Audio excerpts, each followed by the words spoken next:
السلام عليكم، اخباركم؟ لاباس عليكم؟ كلشي على خير وبخير. كنتمنى ان شاء الله تكونوا كلكم مزيانين. لا فيديو ديالي لقاكم على خير وبخير مع كريمه مراكشيه. ان شاء الله اليوم التحضيرات السلعه ديال الطلبيات ديال العيد. المهم هذه تقريبا غير نص ديال السلعه. بقى الكماله ان شاء الله غادي ناخذوها اليوم او غدا في الصباح. اول حاجه خدينا هنايا هي اللوز. هنا عندي اللوز كونكاسي وعندي تا الكاوكاو كونكاسي، يعني بحال اللوز بحال الكاوكاو، يعني نفس الشيء. هنا عندي اللوز وعندي كاوكاو مهرمش. هنا عندي اللوز إيفيلي وعندي الكاوكاو إيفيلي. هنا خديت هاد العقيق هذا، كنحتاجو بزاف التزيين ديال الصابلي وديال الحلوه بارده. هنا عندي هاد الزين المسرار ديال البيض اللي ولا حديث ولا حرج. الثمن ديالو صراحه بزاف هاد المره، هذا البيض يعني واحد الثمن اللي خيالي. هنايا عندي ورق الذهب، الناباج، الجليكوز، عندي نواة كوكو اناناس.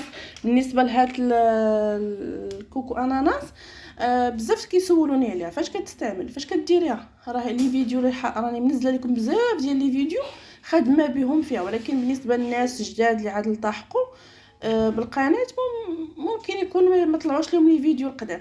ولكن بالنسبه للناس اللي معايا من قديم راه غير يعرفوا بلي هاد الفوغاج ديال الاناناس والكوك راني كنخدم به انا في صابلي. كندير معلقه في العجينه ديال صابلي وكنلصق به حتى صابلي. كندير به انا غنوريه لكم من الداخل ان شاء الله. كنزيد منه في الفقاس، كندير منه في الحلوه بارده. يعني عنده بزاف ديال الاستعمالات تقدروا تخدموا بهم فيه، سواء هو سواء صوص كراميل اللي غنجبدها لكم تشوفوها.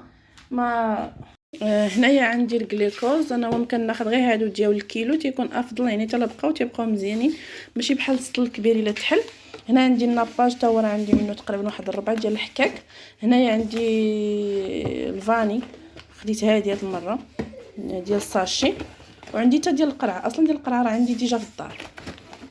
هنا عندي الشكلاط كالا. بالنسبه للشكلاط كالا عندي الابيض وعندي الكحل كيف قلت لكم. المهم الكالا راه فيها الكحله وفيها البيض. انا خديت كرتونه كحله وكحله، كرتونه كحله كرتونه كحله وكرتونه بيضاء. المهم هزيت لهم غير هاد البياس باش نصورهم. هنايا عندي لي زاغوم. اصلا هاد لي زاغوم ديجا كاينين عندي، غير جبدتهم هنايا. كاينه ديال الفرomboise، كاين ديال الليمون، ديال البيستاج وديال القهوه، وباقي لي ديال الحامض.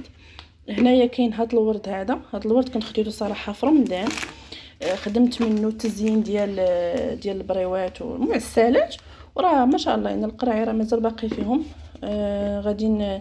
غادي نزين بهم هكا تالي صابلي. هنا عندي الفواكه معسله. هنا عندي فواكه معسله، هي هذه حمراء خضراء وصفراء نزينوا بها حتى هي. وانا بعض المرات كندير لنا حتى في الحلوه بارده. هنايا عندي صوص كراميل. هاد صوص كراميل هي اللي هضرت لكم عليها. بالنسبه للصوص كراميل عندها بزاف ديال الاستعمالات، نستعملوها في الفقاص، في الصابلي، في الحلوه بارده. كان انا بعض المرات كناخذها وكنزيد عليها الناباج والجليكوز، كنذوبهم مع بعضياتهم، كنزيد عليهم معلقه من هنا وكندهن بها الوجه ديال الصابلي من الفوق. حيتاش دائما الصابلي باش ما يبردش لكم ما تستعملوش الكونفيتير. الكونفيتير هو اللي كيبرد لكم الصابلي، وكيولي مع المده كيولي بحال الا معجن. دائما خدموا بالناباج والجليكوز، نطبخوهم مع بعضياتهم ونزيدوا عليهم داكشي اللي بغينا، النكهه، نزيدوا عليهم صوص كراميل وخلاص. راكم عارفين يعني هذا غير باش كندهنوا الوجه ديال الصابلي. الا بغينا نلصقوا عليه مثلا، بغينا نلصقوا عليه الكاوكاو ولا اللوز ولا الى اخره. اما هو الا اصلا حنا كنخدموا بالتعليكات كيكون فيهم الناباج والشكلاط والتعليك والنكهه. المهم هذا بالنسبه لهذا الصوص كراميل كنخدم به انا صراحه الفقاس صابلي، البهله، دوازاتاي، المهم اي حاجه ديال الحلوه كنزيد منه انا واحد نص معلقه. شنو اخر بالنسبه للاخوات اللي كيسولوني صراحه بزاف عليه، هو الشكلاط انا كنخدم بهذه النوعيه ديال كالا. هذه بالنسبه يعني الحلويات اللي كيمشيو بثمن يعني مناسب. اما اللي باغي الكاليتي وباغي هذا راه كنخدموا ليه بشوكولا من نوعيه مزيانه. المهم هذا كالا صراحه زوين بنين، يعني كنخدموا به عادي، يعني كاع الناس اللي كياخذوا يعني كتعجبهم الحلوه ديالو. ويعني ما كاينش شي فرق انه كيبان انه المذاق ديالو خايب ولا شي حاجه، انه بالعكس. المهم هذا دابا ديال الشوكولا الابيض كنخدم انا بكاله، سواء في الكحل سواء في البيض، ما كنبدلوش نهائيا. وهنايا غادي نوريكم هاد السطل هذا اللي فيه، وهذه نواه كوكو اناناس. هانتوما كيفاش كتكون، نقرب لكم شويه باش تشوفوها. كتكون بحال هكا، كتكون معلكه وكتكون زوينه. نتوما هي راه كتبقى واقفه ما كطيح ما والو، يعني ماشي جاريه. هي كيف ما قلت لكم يعني تخدموا بها، يعني تخدموا بها حتى هي كرفقاس صابلي الحلوه بارده. تزيدوها البنات اللي كيخدموا الكيك ديزاين راه كيزيدوها حتى في الطبقات، كيخدموا بها هي وصوص كراميل. يعني صوص كراميل راهم كيخدموا به. المهم بالنسبه للتقديه هي هذه. المهم هادشي اللي صراحه تقدينا باش غنبداو. كبدايه باقا الزبده هي غنجيبو وسنيده والزيت يعني، وغادي نبداو ان شاء الله باذن الله تعالى. حيت بزاف منكم تيقول لي لا راه باقي الحله ما باقيش الحله، بالعكس هذا العام راه تعطلنا شويه.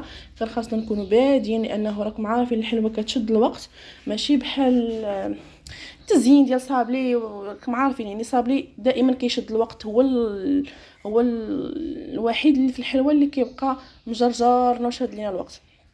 المهم انا غادي نبدا ان شاء الله بريشبوند، غادي غير نعجنها ونشكلها، ولكن ما غاديش نفينيها حتى اليومين الاخر حتى تبغي تخرج لا كوموند. من بعد منها ان شاء الله غادي تشوفوا معايا كلشي بادق التفاصيل، وغنشارك معكم كلشي باذن الله تعالى. المهم هذه كبدايه اول حاجه جبتها شاركتها معكم هي التقديه باش غادي نخدموا ان شاء الله باذن الله تعالى.